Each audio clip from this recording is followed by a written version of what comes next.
commanded to say by their overseers in these corporate-owned media conglomerates. Listen to this. Hi, I'm Fox San Antonio's Jessica Headley. And I'm Ryan Wolf. Our greatest responsibility is to serve our Treasure Valley communities, the El Paso, Las Cruces communities, Eastern Iowa communities, Mid-Michigan communities.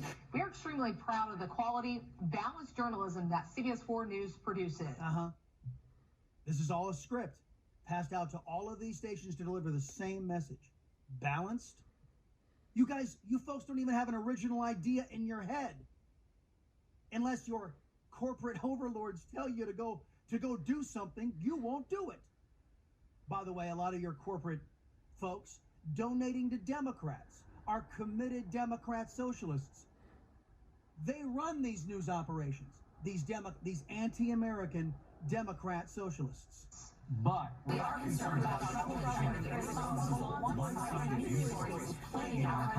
plaguing our country. The sharing of biased and false news has become all too common on social media. More alarming, some media outlets publish these same fake stories without checking facts first. I see. Like the New York Times, you mean?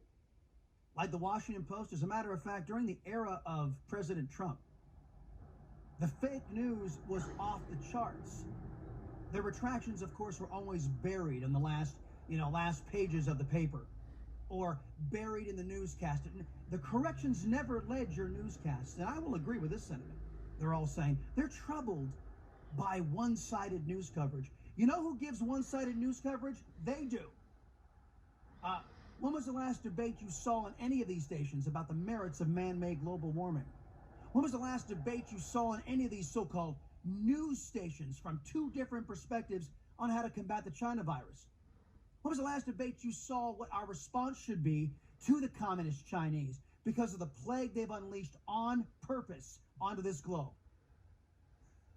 They're worried. They're not worried about biased journalism. They're worried about a message getting out that's counter to what their bosses want to put out. The sharing of biased and false news has become all too common on social media. More alarming, some media outlets without checking facts first. Unfortunately, look at all of them. All saying the same dang thing. Look at them. Exactly what people think, and this is extremely dangerous to our democracy. This is extremely dangerous to our democracy. this is extremely dangerous to our democracy. This is extremely dangerous to our democracy. Get the theme?